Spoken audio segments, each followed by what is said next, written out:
제 죽음을 간절히 바라는 누군가 있다면 어떤 기분일까요? 서울 강남구 한복판에 위치한 50층짜리 빌딩. 그 최상층 회장실에서 강인철 회장이 갑자기 쓰러진 건 어느 화요일 오후 3시였습니다. 비서 한세우가 커피를 가져다 드리려던 순간 책상에 엎드려 있는 회장님을 발견했죠. 회장님, 회장님. 세우의 다급한 목소리가 회장실을 가득 메웠습니다. 곧바로 119가 불려왔고 구급차 사이렌이 빌딩 앞을 가득 채웠어요. 병원으로 옮겨진 강인철은 의식을 잃은 채 중환자실에 누워 있었습니다. 뇌출혈로 인한 혼수 상태입니다. 언제 깨어날지 장담할 수 없어요. 의사의 차가운 진단이 가족들의 가슴을 후벼 팠습니다. 특히 재혼한 지 3년째인 아내 오유진은 그 자리에서 주저앉아 울음을 터뜨렸죠. 여보, 제발 눈 떠주세요. 당신 없이는 못 살아요.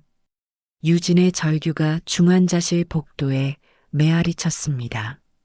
하지만 강인철은 꿈쩍도 하지 않았어요. 인공호흡기만이 규칙적인 소리를 내며 그가 살아있음을 증명할 뿐이었습니다. 회장의 갑작스러운 혼수 상태 소식은 곧바로 재계의 파장을 일으켰습니다. 주가는 급락했고 협력업체들은 불안해했어요. 하지만 유진은 남편을 간병하느라 정신이 없다며 회사 일에는 전혀 관심을 보이지 않았습니다. 사모님, 좀 쉬시는 게 어떨까요? 계속 이러시면 몸이 상하십니다. 세우가 조심스럽게 말했지만 유진은 고개를 저었어요. 아니에요. 제가 지켜야 해요. 혹시라도 여보가 깨어나는데 제가 없으면 어떡해요? 하지만 유진의 행동에는 뭔가 이상한 구석이 있었습니다. 간병하는 모습은 완벽했지만 가끔씩 스마트폰을 확인하며 누군가와 메시지를 주고받았어요. 그리고 강인철이 완전히 의식을 잃었다고 확신하는 순간 그녀의 표정에는 묘한 안도감이 스쳤습니다. 이틀째 되던 날 유진은 병원 근처 카페에서 정혜경을 만났습니다. 둘은 오랜 친구 사이였지만 이날 대화는 남다른 긴장감을 품고 있었어요. 정말 깨어나지 못할까? 혜경이 조심스럽게 물었습니다. 의사 말로는 희망적이지 않다고 해요. 유진의 목소리에 슬픔보다는 계산적인 차가움이 섞여 있었어요. 그날 밤 유진은 집으로 돌아가 서재에 있는 금고를 열어봤습니다. 강인철이 혼수 상태에 빠지기 전까지 아무도 모르게 감춰두었던 것들이 그 안에 있었어요. 각종 서류와 도장, 그리고 상당한 액수의 현금까지. 이제 시작이야. 유진은 혼잣말을 중얼거리며 서류들을 하나씩 꺼내기 시작했습니다. 재산관리 위임장, 생명보험 관련 서류, 그리고 회사 지분 이관에 관한 문서들까지 모든 게 이미 준비되어 있었어요. 다음 날 아침 유진은 보험회사에 전화를 걸었습니다. 남편이 혼수 상태에 빠졌는데 생명보험 관련해서 상담받고 싶어요. 보험회사 직원은 친절하게 절차를 안내해 줬습니다. 하지만 유진이 문의한 건 하나의 보험이 아니었어요. 무려 2개의 서로 다른 보험회사에 같은 날 연락을 취한 거였습니다. 한편 병원에서는 강인철의 상태가 안정적으로 유지되고 있었습니다. 의료진들은 최선을 다했지만 뇌출혈로 인한 손상이 워낙 커서 회복 가능성은 희박해 보였어요. 유진은 여전히 헌신적으로 간병을 했지만 그녀가 없는 시간에는 누군가와 통화하며 뭔가를 논의하는 모습이 목격되기도 했습니다. 여보, 빨리 나와주세요. 당신이 없으면 정말 못 살겠어요. 유진은 매일같이 강인철의 손을 잡고 이렇게 속삭였습니다. 하지만 그녀의 눈에는 진짜 슬픔보다는 뭔가를 기다리는 듯한 조바심이 더 많이 보였어요. 마치 시간이 빨리 지나가기만을 바라는 것처럼 말입니다. 강인철이 쓰러진 지 일주일이 지났습니다. 의료진들은 여전히 그의 의식 회복에 대해 회의적이었어요. 하지만 이상한 일이 하나 있었습니다. 밤늦은 시간 간병인이 잠깐 자리를 비운 사이에 강인철의 손가락이 미세하게 움직인 거였죠. 아무도 모르는 사실이었지만 강인철은 사흘 전부터 의식을 되찾은 상태였습니다. 하지만 그는 눈을 뜨지 않았어요. 아니, 뜰 수가 없었습니다. 아내 유진의 행동에서 뭔가 석연치 않은 구석을 감지했거든요. 처음에는 단순한 의심이었습니다. 자신이 쓰러진 후 유진이 보인 반응이 너무나 침착했다는 점, 그리고 그녀가 혼자 있을 때 보이는 표정과 남들 앞에서의 모습이 확연히 달랐다는 점이었어요.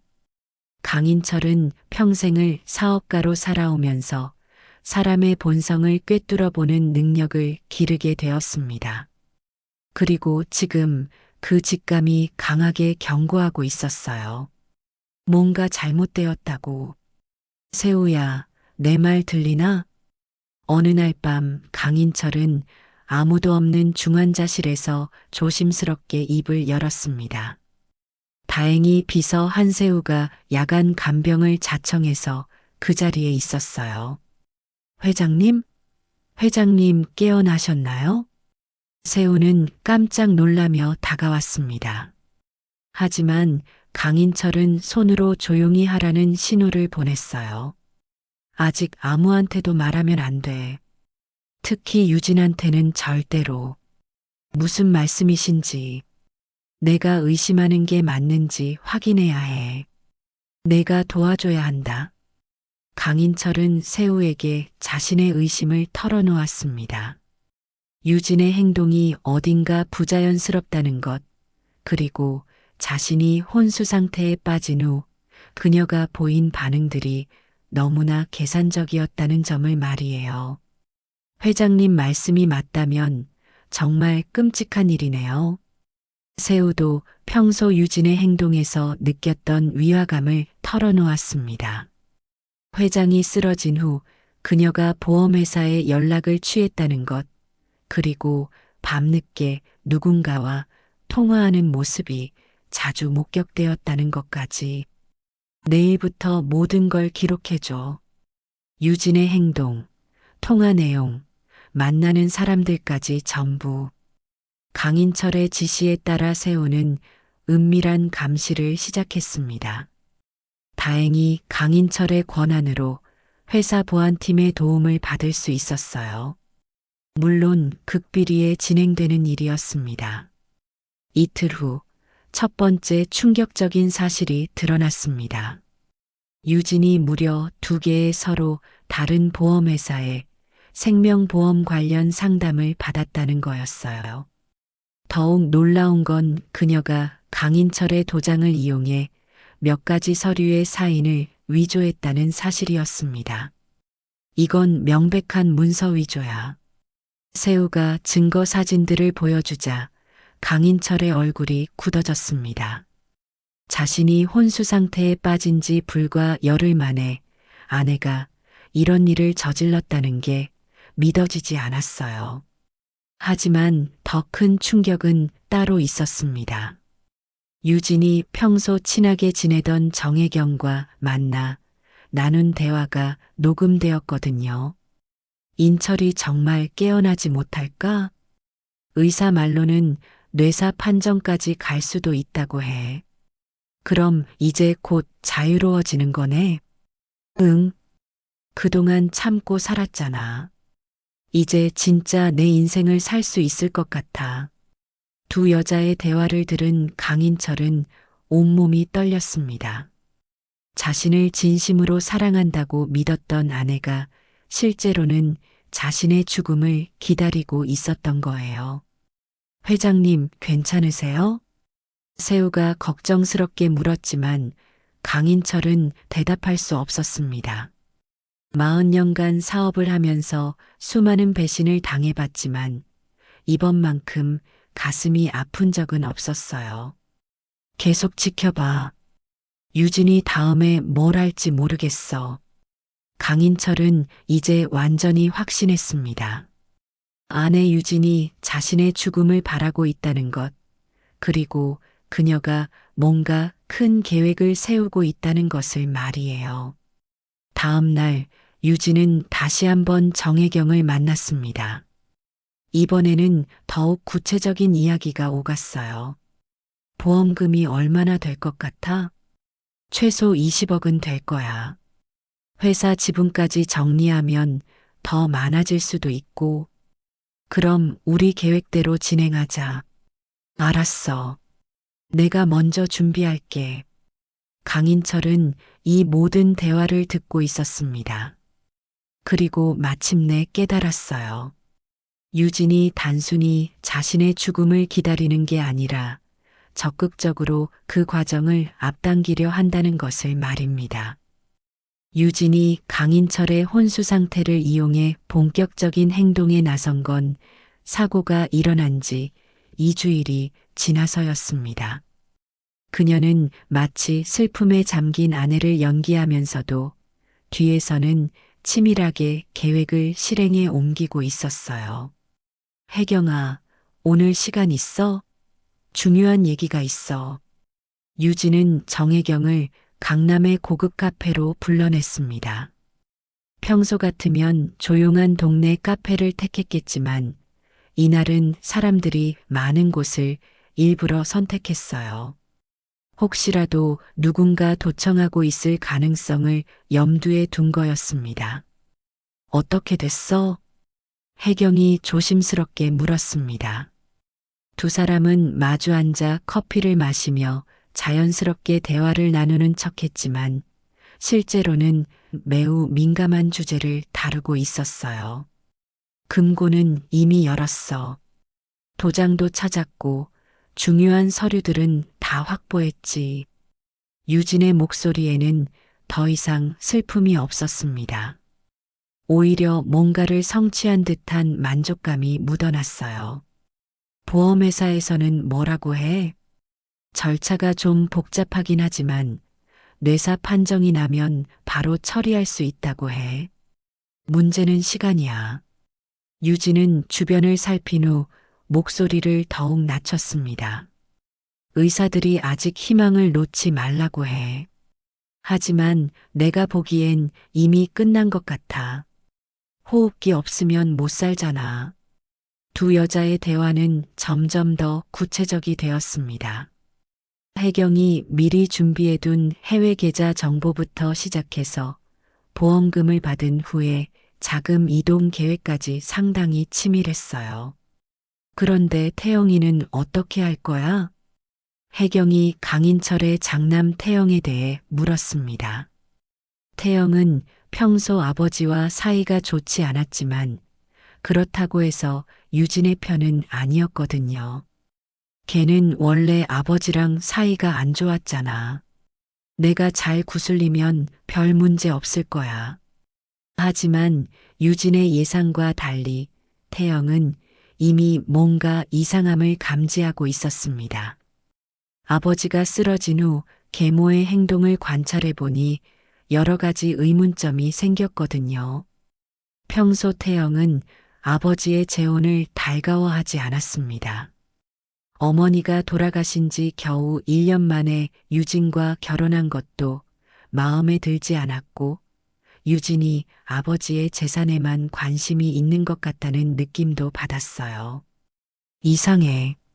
뭔가 이상하다고. 태영은 아버지의 사고 이후 유진의 행동을 유심히 지켜봤습니다.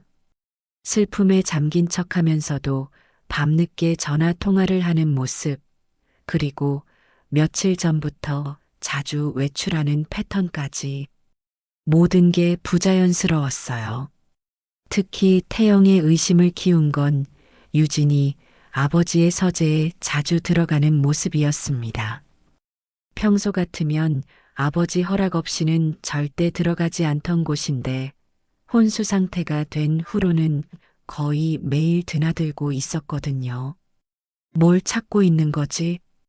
태영은 몰래 유진의 행동을 관찰하기 시작했습니다. 그리고 놀라운 사실을 발견했어요. 유진이 아버지의 금고를 열어놓고 안에 있던 서류들을 살펴보고 있었던 거예요. 더욱 충격적인 건 유진이 아버지의 도장을 이용해 뭔가에 사인을 하는 모습까지 목격한 거였습니다. 이건 명백한 위조잖아. 태영은 즉시 증거를 수집하기 시작했습니다. 스마트폰으로 사진을 찍고 유진의 행동 패턴을 기록했어요. 평소 아버지와 사이가 좋지 않았지만 이런 식으로 배신당할 순 없었거든요. 한편 병원에서는 강인철이 여전히 혼수 상태인 척하며 모든 상황을 파악하고 있었습니다. 세우를 통해 받은 정보들이 하나씩 맞아떨어지고 있었어요. 회장님, 태영 도련님께서 뭔가 눈치채신 것 같습니다. 그래, 다행이군. 그 애가 똑똑하긴 해. 강인철은 아들 태영이 유진의 실체를 알아가고 있다는 소식에 안도했습니다. 평소 사이가 좋지 않았지만 결국은 피는 물보다 진하다는 생각이 들었어요. 계속 지켜봐. 유진이 다음에 뭘 할지 궁금하다. 강인철의 예상대로 유진은 곧 더 큰 행동에 나섰습니다. 이번에는 아예 회사 지분까지 건드리기 시작한 거예요. 여보, 빨리 일어나세요. 회사가 어떻게 될지 걱정이에요. 유진은 강인철의 손을 잡고 연기를 했지만 실제로는 이미 회사 지분 이전에 관한 서류를 준비해 놓은 상태였습니다. 모든 게 치밀하게 계획된 일이었어요. 하지만 유진이 모르는 사실이 하나 있었습니다. 강인철이 모든 걸 듣고 있다는 것, 그리고 그녀의 모든 행동이 기록되고 있다는 것을 말이에요. 강인철이 혼수 상태에 빠진 지 3주가 지났습니다. 유진의 행동은 점점 더 대담해졌고, 이제는 아예 숨기려는 노력조차 하지 않는 것 같았어요. 특히 밤 시간에 누군가와 만나는 일이 잦아졌습니다. 어느 목요일 저녁 세우가 가져온 정보는 강인철에게 치명적인 충격을 안겨줬습니다. 회장님, 이건 좀 심각한 문제인 것 같습니다. 세우가 조심스럽게 태블릿을 보여줬어요. 거기에는 유진이 어떤 남자와 함께 찍힌 사진들이 있었습니다. 단순히 만나서 이야기하는 수준이 아니라 명백히 연인 사이로 보이는 친밀한 모습들이었어요. 이 남자가 누구야? 강인철의 목소리에는 분노가 섞여 있었습니다. 아내가 자신의 재산을 노리고 있다는 것도 충분히 충격적이었는데 이제는 다른 남자와 만나고 있다는 거였어요. 조사해보니 박민호라는 사람입니다. 41살이고 현재 무직 상태예요. 그런데 문제는 세우가 말을 멈추자 강인철이 재촉했습니다. 뭐가 문제야? 사모님과 이 남자의 관계가 회장님께서 쓰러지기 전부터 시작된 것 같습니다. 최소 6개월은 된 것으로 보여요. 강인철은 순간 호흡이 멈춘 것 같았습니다. 자신이 혼수 상태에 빠진 후에 시작된 일탈이라고 생각했는데 실제로는 그 훨씬 전부터 배신당하고 있었던 거예요. 이 여자가 정말로 평생을 사업가로 살아오면서 수많은 배신을 경험했지만 이만큼 가슴 아픈 적은 없었습니다. 재산을 노리는 것도 서러운데 다른 남자와 바람까지 피우고 있었다니. 더욱 충격적인 건 유진과 박민호의 대화 내용이었습니다. 인철이 언제까지 저 상태로 있을까? 의사 말로는 회복 가능성이 거의 없다고 해. 이제 곧 뇌사 판정이 날 거야. 그럼 보험금도 곧 받을 수 있는 거네? 응. 그럼 우리 미국으로 떠나자. 거기서 새로 시작하는 거야. 두 사람은 이미 강인철의 사후를 전제로 한 구체적인 계획까지 세워놓고 있었습니다. 보험금을 받는 즉시 해외로 도피할 준비까지 끝내놓은 상태였어요. 회장님, 이 정도면 법적 대응을 해야 하는 거 아닌가요? 세우가 걱정스럽게 물었지만 강인철은 고개를 저었습니다. 아직 더 지켜봐야 해. 저들이 어디까지 갈 건지 확인하고 싶어. 강인철의 마음속에는 복잡한 감정이 뒤섞여 있었습니다. 분노와 슬픔, 그리고 배신감이 한꺼번에 몰려왔어요. 하지만 그는 사업가 특유의 냉정함을 잃지 않으려 노력했습니다. 한편 태영은 독자적으로 유진의 행적을 추적하고 있었습니다. 그리고 놀라운 사실을 하나 더 발견했어요. 이상해. 어머니가 돌아가시기 전에도 유진이 아버지 주변에 나타났었어. 태영이 확인해 본 결과 유진과 강인철의 만남은 전처가 투병 중이던 시기부터 시작되었습니다. 당시에는 단순히 간병인 소개업체를 통해 알게 된 사이라고 했었는데 실제로는 그보다 훨씬 이른 시기부터 접촉하고 있었던 거예요. 설마 어머니가 살아계실 때부터? 태영은 소름이 돋았습니다. 어머니의 죽음에도 유진이 개입되어 있을 가능성을 생각하니 온몸이 떨렸어요. 급히 어머니의 의료 기록을 확인해 본 태영은 더욱 충격적인 사실을 발견했습니다. 어머니가 돌아가시기 직전 며칠 동안 갑자기 상태가 악화되었는데 그 시기에 유진이 자주 병원에 나타났다는 기록이 있었거든요. 이건 우연이 아니야. 태영은 즉시 비서 세우에게 연락했습니다. 아버지와 사이가 좋지 않았지만 이런 일은 혼자 감당할 수 없었어요. 세우 씨, 아버지 상태는 어떤가요? 도련님, 사실 말씀드릴 게 있습니다. 세우는 태영에게 모든 상황을 설명했습니다. 강인철이 이미 의식을 되찾았다는 것, 그리고 유진의 모든 행동을 감시하고 있다는 것까지. 아버지가 깨어나셨다고요? 네. 하지만 아직 사모님께는 비밀로 하고 계세요. 더 확실한 증거를 수집하려고 하시거든요. 태영은 아버지의 판단에 감탄했습니다. 역시 평생을 사업가로 살아온 사람답게 감정보다는 이성적인 접근을 택한 거예요. 제가 도울 수 있는 일이 있을까요? 도련님께서 수집하신 정보들이 큰 도움이 될 것 같습니다. 부자는 처음으로 같은 편이 되어 유진의 실체를 파헤치기 시작했습니다. 그리고 조사를 진행할수록 유진의 계획이 얼마나 치밀하고 악랄한지 깨닫게 되었어요. 유진은 단순히 강인철의 재산만 노린 게 아니었습니다.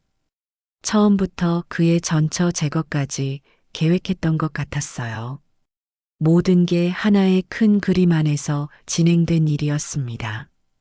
강인철의 전처가 생전에 남긴 물건들을 정리하던 중 태영은 놀라운 것을 발견했습니다. 어머니의 침실 옷장 깊숙한 곳에서 봉투 하나가 나온 거예요. 봉투 겉면에는 어머니의 친필로 인철에게라고 적혀 있었습니다. 이게 뭐지?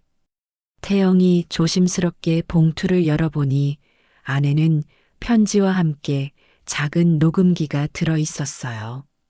편지에는 이런 내용이 적혀 있었습니다. 여보, 만약 당신이 이 편지를 읽고 있다면 제 예감이 맞았던 것 같아요. 오유진이라는 여자를 조심하세요. 그 여자는 단순한 간병인이 아닙니다. 태영은 손이 떨렸습니다. 어머니가 유진의 정체를 이미 알고 있었던 거예요. 급히 녹음기를 재생해 보니 어머니의 약한 목소리가 들려왔습니다. 인철아, 내가 죽고 나면 그 여자가 당신에게 접근할 거야. 이미 징조가 보이거든. 그 여자가 내 약을 바꿔치기 하고 있어. 태영은 충격을 받았습니다. 어머니의 죽음이 단순한 병사가 아니었다는 얘기였거든요. 내가 죽으면 그 여자는 분명 당신과 결혼하려 할 거야. 그리고 언젠가는 당신도 위험해질 거고. 제발 조심해. 이 녹음을 증거로 남겨놓을게. 녹음은 거기서 끊어졌습니다. 어머니가 마지막 순간까지 남편을 걱정하며 남긴 증언이었어요. 태영은 즉시 세우에게 연락해서 이 사실을 알렸습니다. 세우는 곧바로 강인철에게 보고했고 회장은 오랫동안 말을 잇지 못했어요. 그래서 내 아내가 강인철은 전처의 죽음이 자연사가 아니었다는 사실에 경악했습니다. 사랑하는 아내를 잃은 슬픔에 빠져 있는 동안 그 죽음의 배후에 유진이 있었던 거예요. 회장님, 이제 경찰에 신고해야 하는 거 아닌가요? 세우가 물었지만 강인철은 고개를 저었습니다. 아직 확실한 증거가 부족해. 녹음만으로는 법적으로 증명하기 어려울 거야. 강인철은 차분하게 상황을 분석했습니다. 전처의 증언만으로는 유진의 범죄를 입증하기 어려웠어요. 더 확실한 물증이 필요했습니다. 계속 조사해봐. 유진의 과거 행적까지 파헤쳐보자. 한편 유진은 자신이 의심받고 있다는 사실을 전혀 모른 채 더욱 대담한 행동을 벌이고 있었습니다. 이번에는 아예 강인철 명의의 계좌에서 거액을 인출하기 시작한 거예요. 혜경아, 계좌 준비됐어? 응, 스위스 계좌까지 다 준비했어. 언제든지 송금 가능해. 유진과 혜경은 이미 해외 도피를 위한 모든 준비를 끝내놓은 상태였습니다. 강인철의 사망 선고만 나면 즉시 보험금을 받아서 해외로 떠날 계획이었어요. 그런데 태영이 좀 이상해. 요즘 자꾸 나를 의심하는 것 같아. 별거 아닐 거야. 애 아빠가 저 상태니까 예민해진 거 아니야? 하지만 유진의 걱정은 현실이 되고 있었습니다. 태영과 세우, 그리고 강인철까지 모두 그녀의 정체를 파악해가고 있었거든요. 며칠 후 세우가 가져온 새로운 정보는 더욱 충격적이었습니다. 회장님, 사모님의 진짜 이름이 오유진이 아닙니다. 뭐라고? 본명은 오미란이고 과거에 보험 사기로 수차례 기소된 전과가 있어요. 그리고 세우가 말을 멈추자 강인철이 재촉했습니다. 그리고 뭐? 이전 남편도 의문의 죽음을 당했습니다. 당시에도 거액의 보험금이 걸려 있었고요. 강인철은 온몸에 소름이 돋았습니다. 유진이 단순한 사기꾼이 아니라 연쇄 범죄자였던 거예요. 자신이 얼마나 위험한 여자와 결혼했는지 이제야 깨달았습니다. 그럼 내가 처음부터 표적이었다는 얘기네. 그런 것 같습니다. 전처 부인의 죽음도 모두 계획된 일이었을 가능성이 높아요. 강인철은 분노와 함께 깊은 절망감을 느꼈습니다. 사랑하는 아내를 잃고 슬퍼하는 동안 그 죽음을 계획한 장본인과 침대를 함께 하고 있었던 거예요. 이제 충분해. 모든 증거를 정리해서 경찰에 넘기자. 하지만 유진의 계획은 이미 마지막 단계에 들어가고 있었습니다. 병원에서 강인철의 뇌사 판정을 재촉하고 있었고 보험회사에서도 지급 절차를 밟고 있는 상황이었어요. 빨리 해야 해. 유진이 한 발 앞서가고 있어. 강인철은 마지막 승부수를 준비하기 시작했습니다. 유진의 모든 범죄를 한 번에 폭로할 완벽한 계획을 세운 거예요. 강인철이 혼수 상태에 빠진 지 5주가 지났습니다. 의료진들은 더 이상 희망이 없다며 가족들에게 최후의 선택을 요구하기 시작했어요. 그리고 유진은 이 순간만을 기다려왔습니다. 의사 선생님, 정말 더 이상 희망이 없는 건가요? 유진은 눈물을 글썽이며 물었지만 속으로는 쾌재를 부르고 있었어요. 드디어 기다리던 순간이 온 거였습니다. 네, 안타깝지만 뇌사 상태나 다름없습니다.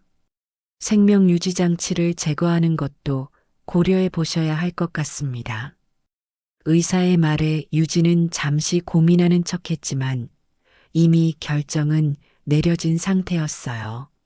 알겠습니다. 남편이 편히 쉴 수 있도록 해주세요. 그날 저녁 유진은 정혜경과 박민호를 만나 최종 계획을 점검했습니다. 드디어 끝나는구나. 박민호가 만족스러운 표정으로 말했습니다. 응. 내일 생명유지장치를 제거하면 바로 사망 선고가 날 거야. 그럼 보험금 지급도 일주일 안에 가능하고 유진의 목소리에는 더 이상 슬픔의 흔적이 없었습니다. 오직 계산적인 차가움만 남아 있었어요. 그럼 우리 예정대로 다음 주에 미국으로 떠나자. 좋아. 이제 정말 자유야. 세 사람은 축배를 들었습니다. 강인철의 죽음을 앞두고 벌이는 파티나 다름없었어요. 하지만 그들이 모르는 사실이 있었습니다. 이 모든 대화가 녹음되고 있다는 것, 그리고 강인철이 모든 걸 듣고 있다는 것을 말이에요. 다음 날 유진은 병원에서 생명유지장치 제거에 대한 최종 동의서에 서명했습니다. 여보, 이제 편히 쉬세요. 사랑해요.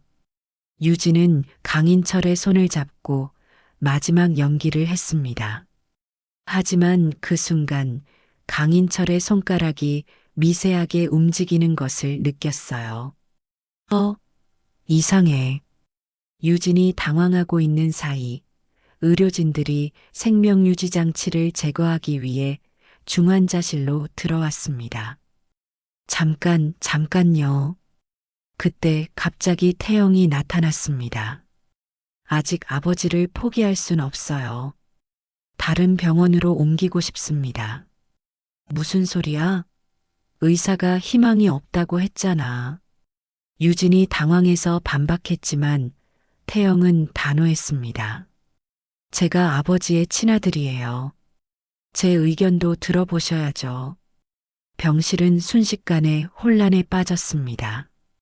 유진은 계획이 틀어질까봐 불안해했고 태영은 시간을 벌려고 노력했어요. 그날 밤 유진은 정혜경에게 급히 연락했습니다. 태영이 방해하고 있어. 어떻게 하지? 진정해. 어차피 내가 법적 배우자잖아. 태영이가 뭘 해도 소용없어. 하지만 유진의 불안감은 현실이 되었습니다. 다음 날 아침 병원에 경찰이 나타난 거예요. 오유진 씨죠? 문서 위조와 보험 사기 혐의로 조사받으셔야겠습니다. 뭐라고요? 무슨 소리예요? 유진은 당황했지만 이미 모든 증거가 경찰에 넘어간 상태였습니다. 도장 위조, 계좌 무단 사용, 심지어 전처 살해 혐의까지 모든 게 드러났어요. 잠깐, 제가 변호사를 부를게요. 이건 말도 안 돼. 하지만 유진의 절규는 소용없었습니다. 수갑이 채워지는 순간 중환자실에서 놀라운 일이 벌어졌어요. 환자분이 깨어나시는 것 같은데요. 간호사의 말에 모든 사람들의 시선이 강인철에게 집중되었습니다. 그리고 강인철은 천천히 눈을 떴어요. 여보, 당신이. 유진은 경악했습니다. 죽었다고 생각했던 남편이 살아서 자신을 바라보고 있었거든요. 놀랐나? 강인철의 목소리는 생각보다 또렷했습니다. 나는 처음부터 모든 걸 알고 있었어.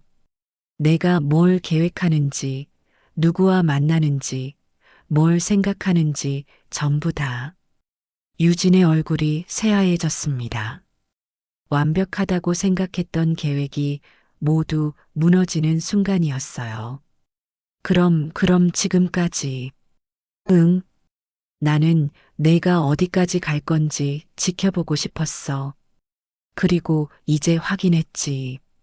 넌 정말 끔찍한 여자야. 강인철의 목소리에는 더 이상 애정이 없었습니다. 오직 차가운 분노만 남아 있었어요. 경찰은 유진을 연행했고 정혜경과 박민호도 공범으로 체포되었습니다. 완벽하다고 생각했던 계획은 한순간에 물거품이 되었어요. 강인철이 의식을 되찾았다는 소식은 곧바로 언론에 알려졌습니다. 대기업 회장의 기적적인 회복이라는 제목으로 각종 매체에서 다뤘지만 진짜 충격적인 뉴스는 따로 있었어요. 재계 거물 강인철 회장 부인, 보험 사기 및 살인 혐의로 체포. 유진의 체포 소식이 알려지자 온 나라가 떠들썩했습니다. 평소 모범적인 부부로 알려져 있던 강인철과 유진의 숨겨진 진실이 드러난 거였어요. 믿을 수 없어. 그런 여자였다니. 회장님이 얼마나 충격받으셨을까. 강인철이 입원해 있던 병원 앞에는 기자들이 몰려들었습니다.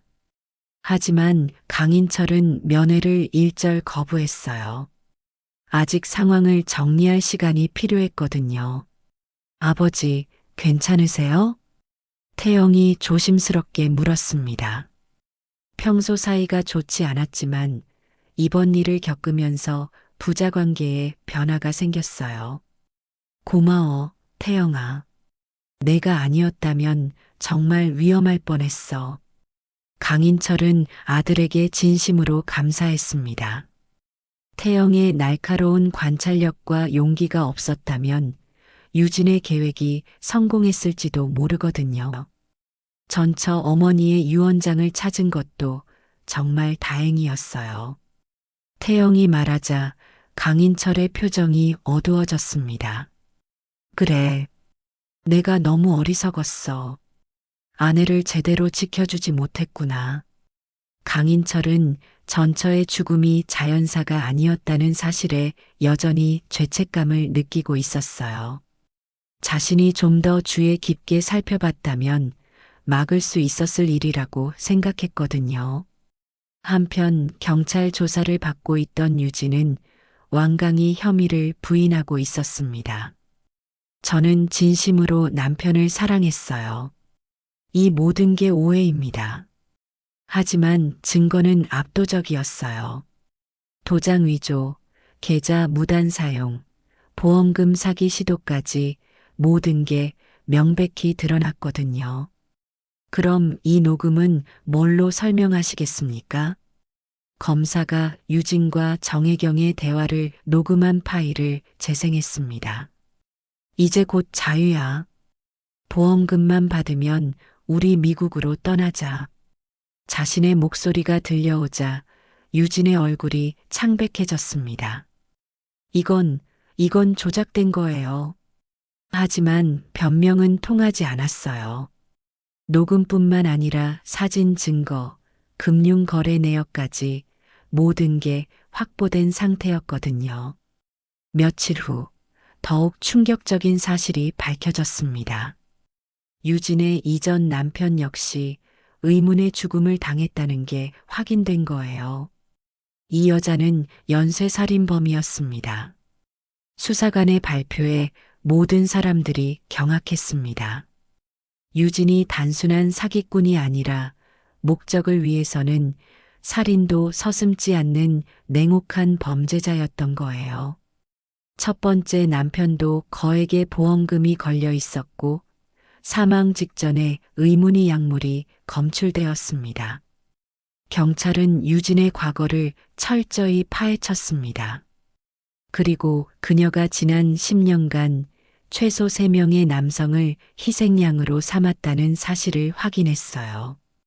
강인철 회장의 전처 역시 같은 방법으로 살해된 것으로 추정됩니다. 유진의 범죄 수법은 항상 비슷했습니다. 부유한 남성에게 접근해서 결혼한 후 배우자를 서서히 독살하고 보험금을 챙기는 것이었어요. 정말 무서운 여자였네. 강인철은 자신이 얼마나 위험한 상황에 있었는지 새삼 깨달았습니다. 만약 때늦게라도 의심하지 않았다면 정말로 유진의 4번째 희생자가 되었을 거예요. 재판이 시작되자 유진의 변호인단은 정신 이상을 주장했습니다.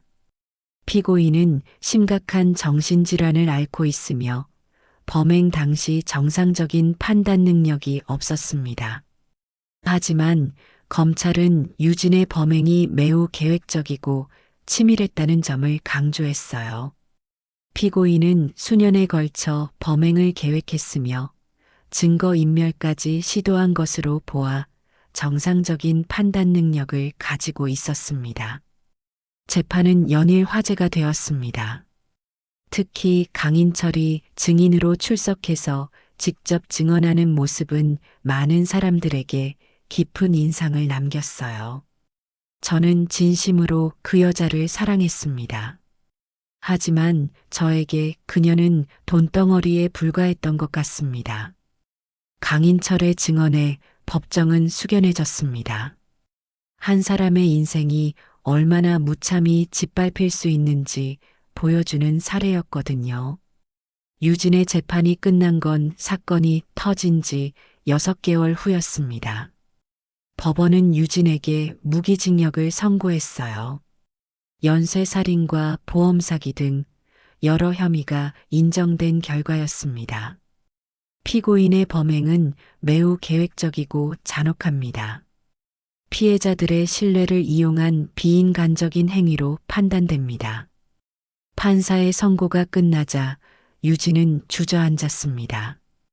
완벽하다고 생각했던 계획이 완전히 무너진 순간이었어요. 이럴 수가 없어. 하지만 아무도 그녀에게 동정심을 보이지 않았습니다. 너무나 잔혹한 범죄를 저질렀거든요. 강인철은 재판이 끝난 후 조용히 병원을 나섰습니다. 언론에 관심이 쏟아졌지만 그는 어떤 인터뷰도 거절했어요. 아버지, 이제 어떻게 하실 건가요? 태영이 물었습니다. 아버지가 받은 상처가 얼마나 깊은지 알고 있었거든요. 당분간 조용한 곳에서 지내려고 해. 너에게 회사를 맡기고 싶어. 강인철의 말에 태영은 놀랐습니다. 저한테요? 하지만 아직 준비가. 넌 이번 일로 충분히 증명했어. 위기 상황에서 올바른 판단을 했잖아. 강인철은 아들에게 진심으로 고마워했습니다. 태영이 없었다면 정말 위험할 뻔했거든요. 회사 인수인계를 마친 강인철은 제주도의 작은 요양원으로 떠났습니다. 오랫동안 쌓인 피로와 정신적 충격을 치유할 시간이 필요했어요. 회장님, 정말 괜찮으시겠어요?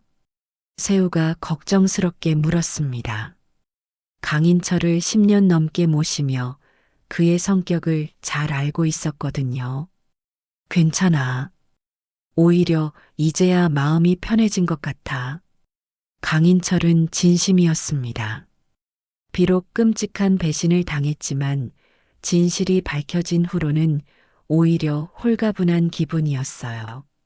제주도 요양원에서의 생활은 평온했습니다. 강인철은 매일 아침 바다를 바라보며 산책을 했고 오후에는 책을 읽으며 시간을 보냈어요.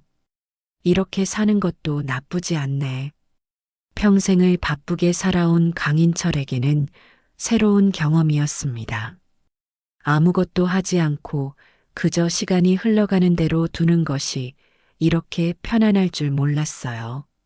한 달 후 태영이 아버지를 찾아왔습니다. 아버지, 회사는 잘 돌아가고 있어요. 걱정하지 마세요. 고마워. 내가 있어서 든든하다. 아버지와 아들은 처음으로 진솔한 대화를 나눴습니다. 그동안 쌓였던 오해와 갈등이 모두 풀리는 시간이었어요. 아버지, 그때 정말 무서우셨죠? 태영이 조심스럽게 물었습니다. 무섭기보다는 슬펐어. 사람을 믿는다는 게 얼마나 어려운 일인지 깨달았거든. 강인철은 솔직한 심정을 털어놓았습니다. 하지만 너 덕분에 사람에 대한 믿음을 완전히 잃지는 않게 됐어. 정말 고마워. 며칠 후 강인철은 전처의 묘소를 찾았습니다. 여보, 미안해.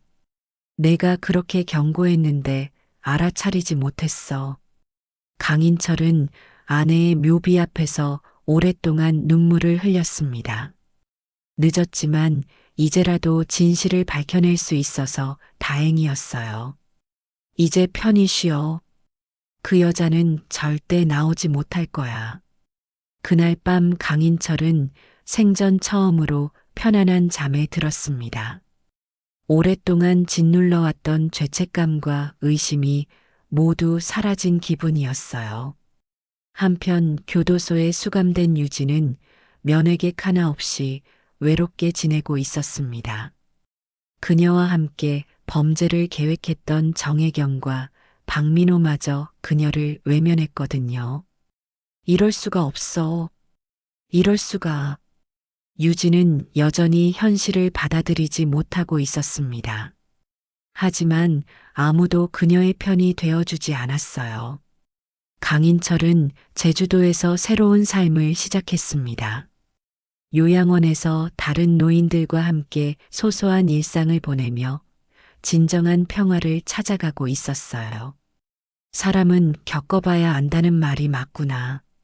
강인철은 혼잣말을 중얼거리며 창밖의 바다를 바라봤습니다. 비록 늦었지만 진짜 중요한 것이 무엇인지 깨달을 수 있었거든요. 세상에는 돈보다 소중한 것들이 많다는 사실을, 그리고 진정한 사랑이 무엇인지를 이제야 알게 된 것입니다. 강인철의 새로운 인생이 시작되었습니다.